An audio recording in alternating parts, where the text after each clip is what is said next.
Hello, everyone, and welcome to the Outliers YouTube channel and our program Get to Know. I'm your host, DP Lyle, and I'm here with my partner in crime, Kathleen Antrim.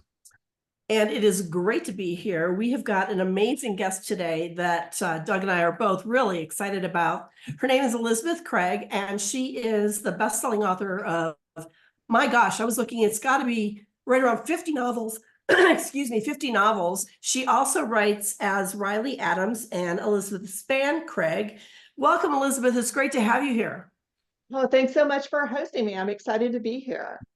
So I always kind of come out of the gate with a more personal question. And I want to know a little bit about your childhood and if you feel that your childhood impacted you becoming a writer. Did you have imaginary friends, any of that kind of thing? Oh my gosh. I think that my growing up years were like an incubator for writers. I don't think you could come out of the experience without being a writer. My dad was a high school English teacher. Oh, wow. I was just a kid, and he'd be like, oh, he would have short stories and stuff he was assigning to his students. And he'd be like, come read The Lady or the Tiger, or, come read The Necklace, or all these different short stories. Or he'd be like, The Second Coming by Yeats. What do you think about this? And I'd be like, wow. I was like 8 or 9, but I thought it Wow. was Yeah. really cool. And of course, they were always reading to me, my grandmother, my mother, my dad. It was like I read all of the Wizard of Oz books, where there were like 20 of those or something. Nancy Drews, obviously, Trixie Bell. And so it was just a really reading intensive, writing intensive. My dad enjoyed writing. My grandmother was a writer. We all wrote. People would come over to my parents' house, and I'd be like, I read a story. I was like one of those really annoying kids, come show you a story. I always wanted to share what I'd written. I'm sure they're like, okay, we're just over here for dinner, but yeah, that's kind of the way it was. And it was just very nurturing. And I had definitely imaginary friends. I had sort of this alter ego called Super E, and I had a younger sister. And so we had all of these adventures that I, made up all these different stories with Super E and stuff. It's just like your typical childhood stuff, but kind of on steroids. There was just a lot of creativity going on there. Well, tell us about Super E. Yeah. That's great.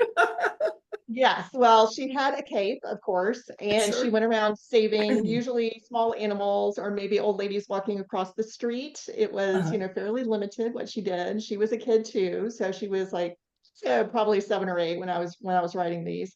And sometimes she visited this place called Brainland, which was, I guess, in my head. I was trying to say, okay, I'm living all this stuff in my head. And I mean, it goes on kind of like a fever dream after that. I had freckles living in Brainland. I mean, all these little fragments of things. And of course, my mom kept all this stuff. So I've got like notebooks that I'm going to have to get rid of before, obviously my poor kids in notebooks about Superi and Brainland. So, but it's fun to look back. I don't know. Did y'all do a lot of early writing, like when you were kids too, or am I I the did. only? Yeah. Yeah, I did. I probably wrote my first book at age 7. And Oh, awesome. it was about a witch, and the spelling was terrible. I did my own illustrations. My mom still had it. So yeah, it had conflict, you're being resolution. But yeah. So No, I think that's lived in books. awesome. Yeah, I lived in Yeah. books like you did. I was very shy. Were you shy or outgoing? I've always been really introverted, but not shy. And it's hard to kind of draw a distinction between those things because I actually, if I'm in a group, I can be very loquacious and I'm outgoing. But I'm usually exhausted afterwards. So Yeah. I kind of would play with other kids and then kind of retreat. And I did a lot of just playing by myself and also playing with my little sister. Which was fun. I mean, I kind of enjoyed that, and it wasn't overwhelming for me because I think it was easy for me to get overwhelmed by too much. So what made you decide to actually become a writer? And at what age did you decide this was going to be a career? I mean, I think probably second grade, honestly. And I will say it's really the only thing I can do well. Everything, I mean, I'm organized and I write well, and that is honestly just about it. And that's, I mean, I could be a secretary, I could be a teacher, teach English, or I could write. And writing is always what I wanted to do. And so I feel fortunate that that's, like I said, I'm a one trick pony, but the trick's pretty good. So, Well, 50 some books. I mean, where do you get your inspiration from? My gosh. Yeah. yeah, I just sit down and decide to have inspiration every morning at 5 a.m. Yeah. That's right. I That's, mean, yeah, you just got to keep going. I mean, yeah, sometimes it used to be, I would say probably 10 years ago, I got a lot more just sudden, insistent flickers of inspiration. mhm. Waiting for the deli to give us our sliced ham or whatever. And I would get an idea and I would have to write it down on like the back of a grocery receipt or something like that.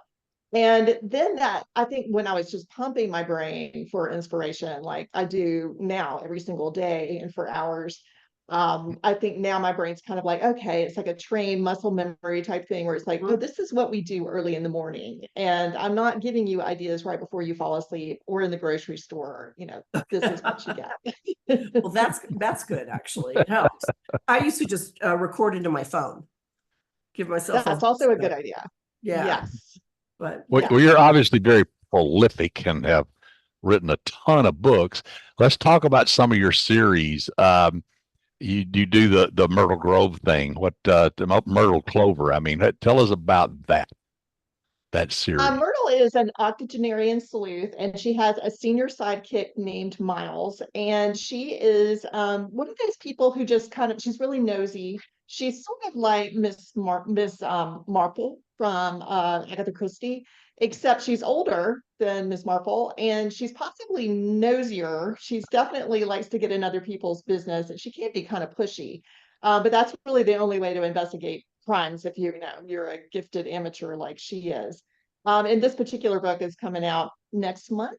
And she discovers, of course, a body at a vineyard. And this is what Myrtle does. She discovers bodies. She's surprisingly never a suspect herself. And she's got Some cat things and like wine. her. What else does she need? Yeah, she's probably discovered 50 bodies or something. This one she discovers like 2 per book. So Well, it's so interesting. cool. When I was writing the Royal Pains, those couple of books for the Royal Pains TV series, one of the things the creator said, well, we don't want Hank to seem like the angel of death. It seems like there's always people hurt and dying and sick around him. And I said, do you know what doctors do for a living? You know, good point. Exactly. exactly. We don't do anything until there's a body or somebody shows up in trouble. That's right. Exactly. You're not just going around Yeah, knocking no, on doors and pulling people out or they're not falling out the window on your head. You know? Well, So, then tell us about yes. the village library. Village Library series. So this series, I've got a librarian who's a research librarian in her 30s, and she also has this proclivity for finding bodies scattered around her small southern town, which is very You're much big like on small bodies, aren't you? big on bodies, big on bodies. Now these bodies, I know y'all have like darker things happening to these bodies. My bodies, somebody got hit over the back of the head. They've been shoved downstairs. There's not a lot of description because it's cozy. So we don't want to upset anybody. We don't want to upset the apple cart. But things happen. A lot of things happen. Bad things happen to people. And, the police do as good of a job as they can, but maybe they're not quite as persistent or as lucky, as our sleuths are. So this is a fun series to write. This one came out on January 31st, I think. And yeah, it's got a library cat named Fitz, short for Fitzgerald. And I get to pump it full of all kinds of nerdy literary references, that I just, it's just me. So I love it. What's your process when you write? Do you outline? Are you a pantser? What do you do? I outline heavily. Yeah. So Yeah. I'm outlining a book right now, and I am on week 2 of the outline. The outline is going to end up probably being around 50 to 55 pages. Sure. Yeah, it's massively outlined, and then it's put to the side. I don't write that book right away. I go to a book that I outlined a couple of months ago and start writing that book. But it doesn't really, I have to outline when my head is still in that story world, because, otherwise it's going to be tricky to get back into it and remember all your details and stuff. So as soon as I finish a book in one series, then I outline the next book in that series, and then I start writing the book I outlined months ago for a different series. if that makes any When sense. you go Yeah. back to that Yeah. outline, do you have to work on the outline a little bit and tweak it before you actually start chapter one? Or do you let it flow after that? Or are you married to the outline or just kind of tweak it as you go along? I proof it because to me, that's when you find the plot holes, like something that may have made sense 2 or 3 months ago. And I'll go through and I'll be like, oh, you know what? This actually doesn't really work, you know? So I'll read the whole thing through and then I'll make a couple of notes. I'll usually make a couple of changes, especially if I think something needs to be strengthened. And I can see the weaknesses in the outline much easier having put it down. And then I pretty much write it as soon as I make any kind of corrections, because I've actually, the outline also includes like the day of the week and, 2 days later. So all the little things where I, previous to doing that, would have maybe continuity errors, where somebody starts out in sweatpants and then suddenly they're in a Georgia slip on the next page. All that kind of stuff that I used to Right. have is no longer in there anymore. So it's a nice trick. I'm not saying that I love outlining because I came into it kicking and screaming, but I was under a contract for Penguin Random House, and I was like 3/4 of the way through a book, and then suddenly realized the book didn't work. Oh, Oh, and well, so I had a huge plot hole, and I realized I couldn't just be a pantser anymore. That was scary, and I didn't want to have to pay back my advance. That's scary. So I just decided that at that point, I was like, I'm going to do outlines. And at first, they were nothing like the massive outlines that I have now. They were much more like kind of story beats, that sort of thing, Right. which is a great way to start out if you're new to outlining. Just say what you're, working on, even if you wanted to kind of work on it as you go. You want a pants, but then you're like, oh, well, let me just sketch out what I think I'm going to write about tomorrow. And that's a nice way to start out with outlining. But I'm a reluctant convert to outlining. It works really well for me. you know what? I really like your process because I have to say for myself, I outline as well. But then when I go to write, I always have to give it what I call the gestation period, where it kind of rolls around in my unconscious mind and then it just comes out when I finally sit down. And I could see where doing it the way you're doing it, you let your unconscious mind work on it while you're on to the next project, and then you go back to it, and it's probably all there. So I would It's think true. that, yeah, Yeah. that's very, very interesting. Yeah.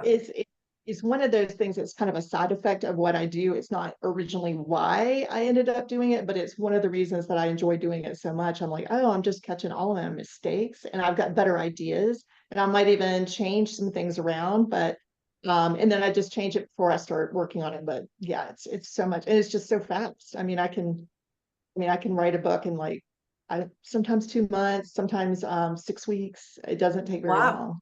Yeah, Fast. but the outlines take 2 weeks. So Yeah. yeah. Yeah. Oh my gosh. So, who do you find as writers that are inspiration for you in what you do? Oh, I mean, gosh, there's so many. Right now I'm reading, is it Tana French? Is that how Yeah. she pronounces her name? Yeah. Okay, she's the Irish. I think she's an Irish writer Exactly. from Dublin. And I'm reading Witch Elm, and her books are like nothing like mine, of course. They're very dark, they're kind of psychological in nature. They're awesome books. I can't really read cozies because I'm worried about cross-pollination. Sure. Even though I enjoy them. And of course, that's the reason I started writing cozies is because I read just a bazillion of them before I started writing them. But now I'm like, okay, I'm going to read stuff that is not like my stuff. So that way I won't accidentally lift anything out. But so I mean, she's definitely somebody I'm like, oh, she's probably influenced the way that I do my suspect interviews because she has a lot of, I guess, interior monologue, which I'm not usually a fan of, but I love the way she does it, where the person doing the questioning, in her case would be a detective, is thinking about what the suspect is saying. And she's relating it, or he's relating it, not only to his life but also to other parts of what he's heard from other suspects. So it's just a really interesting way of doing things. And so I feel like my process and some of my work changes with all the different writers that I've read. And of course, I'll have to say that the Nancy Drew books when I was a kid, Trixie Belden books, of course, but also like friendship stories when I was a kid really influenced the way that I write. So that could even be Black Beauty, between, a horse and Hmm. the owner, or Frog and Toad are friends. Love that kind of story. Wind in the Willows. All of those kind of books that showed the value of friendship. And that is something that's been very influential for my writing as well. Well, I think that's a great point, and I tell writers this all the time, that read outside your genre. I mean, read widely, nonfiction, historical, literary. Read all these things, because components of that will seep into your writing and only make it better. And I think it's exactly what you're saying, that you get these structural concepts, if nothing else, out of that, to kind of help you tell your story a little bit better and a little bit differently than everybody else. I like that. It's just a wonderful, and of course I love reading too. That's also, Yeah, all of us, it's right? not a hardship. Yeah. That's it's my main hobby outside of writing is If you're going to definitely write, reading. you have to read. Mhm. Exactly. Exactly. Yeah, I was like, got my book right here. So Well, tell us about Sunset Ridge then. Isn't this something Yeah. that's relatively new? brand new. This is book one, and it'll come out next month. And it was originally not going to be a series. And I started, and I had a hard time because I wanted it to be a psychological thriller. I didn't think it was going to be a cozy. Clearly, as you can tell from the cover, it is a cozy. I started out writing it as a psychological thriller because I had an idea for the ending and for the sleuth. And then I decided I didn't like anything that I had done with this book. And this was last March. And I didn't like it in first person. I didn't like it as a psychological thriller. I didn't like the way I was doing the protagonist. Just didn't like anything about it. And so I was like, I'm scrapping this. So I scrapped it, and I was like, I have this other project I need to work on anyway. So I started working on that project. And then months later, I was like, okay, I'm ready to just throw everything out. I'm not going to read any of my notes. I'm not going to look at anything that I did. And I'm just going to start fresh. And I wrote a cozy outline for it, easy peasy. And the book just wrote itself. And I'm like, this is so much than what I had come up with last year. And I was just glad that I wasn't just married to the idea of doing it that particular way, because it just wouldn't have been a very good book. And now the editors are like, okay, we think this is good. I'm like, okay, thank goodness, because it was a real mess last year. So this is a new series character. I mean, I really love the title, which obviously is Mhm. intriguing. Who's type A and who is this person? Yeah. Tell us about who's the protagonist in this thing. Her name is Samantha, or Sam, and she is type A, and she has moved recently to a neighborhood in the mountains of North Carolina, which may sound fairly familiar. She's not as old as me, and she likes to organize and just take care of everything. So she wants to run everything. She wants to run the HOA that's going on there. She organizes, she wants to help neighbors, even if they don't necessarily want to be helped, so there's a little This bit of sounds like humor there. Kathy. She organizes me. What do you mean? I understand, it's a little bit like me too. I'm type A, unfortunately. I have tried not to be. But I'm a perfectionist. I'm just type A, but she's probably both a perfectionist and type A. But she, of course, happens to be at a picnic in the neighborhood, and there's a body of someone who was poisoned, and which is lots of fun. And she decides she's going to get involved and try to fix things and get her neighborhood back to the way it was. And it's a fun story. It's a little twistier than the stuff that I usually write, and that's because I thought of the ending first, I think, and that's not usually what I do. I usually start with a victim. How about y'all? Do y'all start with the victims first? I usually start with the ending. The ending, do I you? may not know how I'm going to get there, but I have a general idea of how it's going to end. Yeah. How about you, Dad? I'm a total pantser. I have an idea for a scene. I start writing that scene, see where it takes me, and I mean, when I started my Jake Longley series, I had literally one scene in mind, and I said, "This sounds like fun. They're comedic and more funny," and so I said, "Let's just write this scene, see what happens." And then something happened, and then something happened, and then something happened, and the next thing you know, I finally knew there were bad guys, and I knew there was going to be dead guys, and I knew what the ending was going to be, but I had none of that when I started, and that's kind of the way I do it.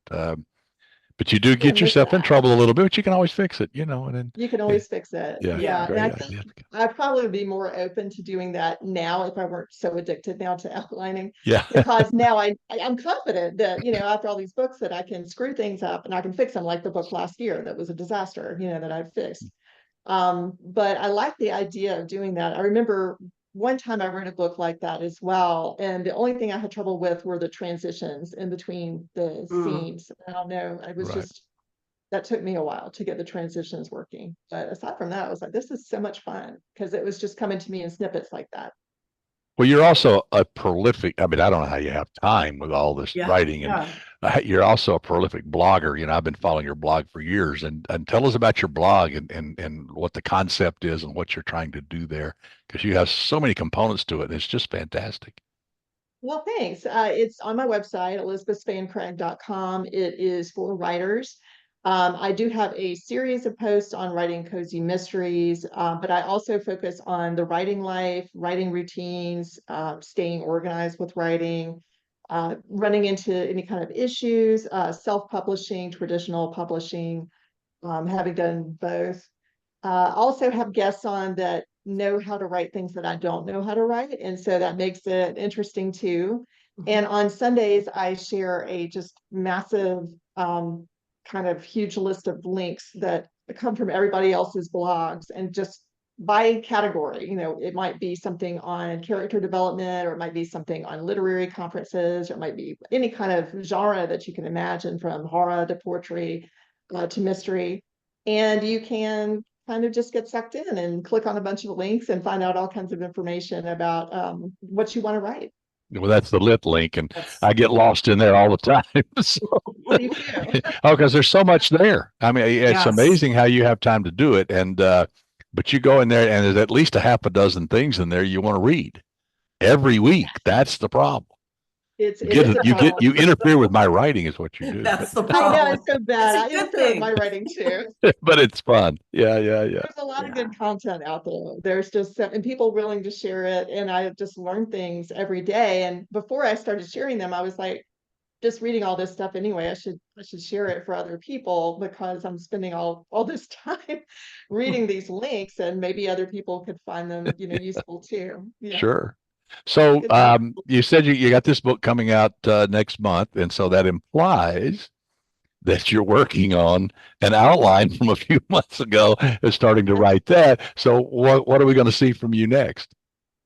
Well, after these two books come out, I've got a Myrtle Clover that is going to be called Mystery Loves Company instead of Misery Loves Company.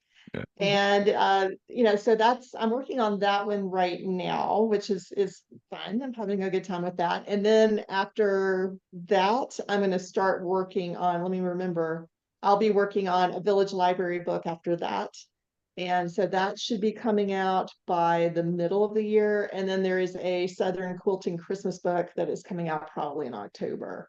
Yeah, Wow, that you sounds stay busy. That's a Yeah, we didn't lot even of talk books about the a year. quilting series. I mean, it just you're yes. amazing. You're amazing. Well, I Really. I do try. I mean, I wrote I don't call it writing on assignment, but my agent would be like, hey, I'm from this editor and they need somebody to, write a series about quilting and it needs to be set in the South. And can you do that? I'm like, yes, I can. I mean, I'm not a quilter. I watched a lot of YouTube videos. I have gone to a lot of craft fairs. I've talked to a lot of quilters. And I've just been, amazed by it. But, it's something that I really enjoy. And I did have a little bit of a background in journalism before starting with writing books. And so I think the idea of kind of getting an assignment also helped. That's how the Memphis barbecue series also started, is I was actually querying something else, and they're like, "We have an idea that we would like you to write. Could you write a book that's set in Memphis around a barbecue restaurant?" And I was like, "Yes, I can," even though I'm a vegetarian and have never been to Memphis. So we went to Memphis, and I took my carnivore husband with me, and he told me all about the different types of things that he was tasting. And we went to lots of places. But it's great sometimes to have that too. So I've kind of done both things. And then of course I just made up everything else just completely out of thin air, which is also really fun. So it's two different types of, I guess, writing with a particular goal in mind that you've been given, and then writing, just piecing it together from something out of your brain. Now, Does your family recognize you? I mean, it seems like you spend a lot of time alone in a room writing. Do they know who you are? My dad, who's that strange lady? Exactly. They do know not to. Well, it's funny because my daughter is a night nurse, and so she will call me when she gets off of work, which is usually around 8 o'clock in the morning. And I'm like in a fog, right? I've been writing at that point for like 3 hours. And I don't know what that sound, where is that noise? Where is it coming from? Oh, it's a phone. Oh, it's my daughter. She wants to tell me about her shift. So I was wondering if you had recipes, like for example, in your barbecue books and that series. Yes. That's Yes. really cool. Yeah. Yes. Yeah. They definitely, Penguin Random House was real big on that. So I had that for that. And also I had quilting tips in the Southern quilting books early on, not so much now. And yeah, I had my mom help me out with a lot of those too, because I am honestly not much of a cook, I will be honest. So we had to test a lot of recipes, or she had this huge, I mean, she's Southern, so, lots of recipes from generations, Junior League cookbook, whatever. Yeah. And so she would cook something and be like, let's try this. I think this is something that, your readers might like. So we went in that direction with that too. And it was fun. So, I had some help with my Yes. stuff. Well, you're in North Carolina now, and barbecue in North Carolina is totally different than Memphis. It's totally different. Totally And different. yes, I learned when moving here, it's also different in Western North Carolina than it is Yes. in Eastern North Carolina. So one is mustard based and one is vinegar based. Vinegar based, and exactly. Tomato based, and yeah. And so in it's Memphis, they use a rub, and the sauce is served on the side. And in Texas, it's tomato based. In the South, it's more tomato based. And yeah, I know a lot about barbecue. I grew up in Alabama, so I know a lot about it. Yes. So I'm Dreamland. Did you have Dreamland Oh yeah, barbecue of there? course, Dreamland. And I bet when you were in Memphis, you went to Rendezvous. We were there just Yes. about a year ago. Yeah, we stayed at the Peabody, and the Rendezvous is right next door. Yeah. Went right downstairs into the basement. And Yeah. my husband had a huge thing of ribs, and Yeah. I was like, Yeah. how does that taste? Can you tell me? Can you describe that? You had to be As there. I ate my salad or whatever thing, I was like, this is just fun for me to be in this wonderful barbecue establishment and not be eating barbecue. Yeah, exactly. I think I had some corn pudding or something. It was good. Oh, I bet. So Elizabeth, okay, tell us again your website and blog. That's ElizabethSpanCraig, correct.com? That's right, .com, and everything is there. You can contact me there. You can email me. I always love to answer writers' questions. My blog is hosted there. There's all kinds of stuff there. Oh, that's wonderful. And so writers can ask you questions. I love that. I'm sure fans also write you too as well. That's great. Well, thank you so much for being with us. You are a terrific interview. We've got to have you back. You're really Fantastic. a lot of fun. Yeah. You've got so many books coming out. We'll have to have you back more than once to go over those as they're launching. And thank you so much. And I want to also ask our viewers to click that thumbs up. It helps with the algorithm so that we can get the interviews out. And please subscribe. And again, Elizabeth Span-Craig, so great to have you. So much for having me today. I had a great time. It was outstanding, and we greatly appreciate it. You have a good day. You too. So that's the end of this episode of Get to Know on the Outliers YouTube channel. We have more interviews coming. So until next time, we'll see you then.